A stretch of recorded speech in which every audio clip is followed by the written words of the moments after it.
നമുക്കിതാ ഇന്നിവിടെ ഒരു എൻഡോർക്കിൻ്റെ ഫ്യൂൽ പമ്പ് അയച്ചപ്പം കിട്ടിയതാണ്. അപ്പോൾ വണ്ടി കുറച്ചാൾ എടുക്കാതെ വെച്ചിരുന്ന വണ്ടിയാണ്. അപ്പോൾ അതാണ്ടാ ഫ്യൂല് പെട്രോൾ ജെല്ലിൻ്റെ സിറ്റുവേഷനിലോട്ട് മാറിയിട്ടുണ്ട്. ഈ ഫിൽറ്ററിൻ്റെ അകത്ത് ഇരുന്നിട്ട് അത്യാവശ്യം ഫിൽറ്ററിനകത്ത് നല്ല രീതിയിൽ ഇതാ ജെല്ല് പോലെ ഇരിക്കുക. ഇതിൻ്റെ അകത്ത് പിടിക്കുമ്പോഴൊക്കെ അറിയാം നമ്മളൊരു കറക്റ്റ് പറഞ്ഞ് ഇപ്പോൾ ഇതിനകത്ത് സ്മെല്ലെന്ന് പറഞ്ഞു കഴിഞ്ഞാൽ നമ്മൾ ഈ പെയിൻറ്റിനകത്ത് വയ്ക്കുന്ന ഹാർഡ്നറിനൊരു സ്മെല്ലുണ്ടല്ലോ.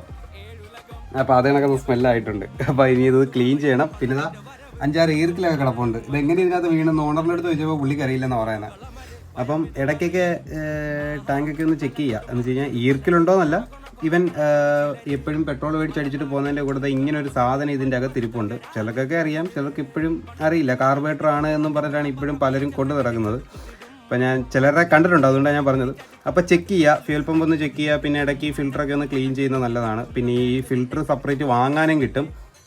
അപ്പോൾ അത് ഒരുപാട് നാളായി എന്നുണ്ടെങ്കിൽ ജസ്റ്റ് ഒന്ന് ഇളക്കി നോക്കുക, അത് ക്ലീൻ ചെയ്ത് നോക്കുക. ക്ലീൻ ചെയ്താൽ നല്ലതാണ്, മൈലേജിനൊക്കെ ബെറ്ററാണ് ഈ സാധനം ക്ലീൻ ചെയ്തത്. കാരണം പെട്രോളിനകത്തുള്ള കരട് അഴുക്കൊന്നും പമ്പിൻ്റെ അകത്തോട്ട് കയറി പോകാതിരിക്കാൻ വേണ്ടിയിട്ട്, ഈവൻ എഞ്ചിൻ്റെ അകത്തൊക്കെ പോകാതിരിക്കാൻ വേണ്ടിയിട്ട് ഫിൽറ്റർ ചെയ്യുന്നതാണ് ഈ ഫിൽറ്റർ. അപ്പോൾ ഇതൊന്ന് ക്ലീൻ ചെയ്യുന്നത് നല്ലതാണ്. അപ്പോൾ റീപ്ലേസ് ചെയ്യേണ്ട സിറ്റുവേഷനിലുള്ളത് റീപ്ലേസ് ചെയ്യുന്നത് നല്ലതാണ്. അപ്പം നമുക്കിത് ക്ലീൻ ചെയ്ത് കഴിഞ്ഞിട്ട് കാണാം. ബൈ.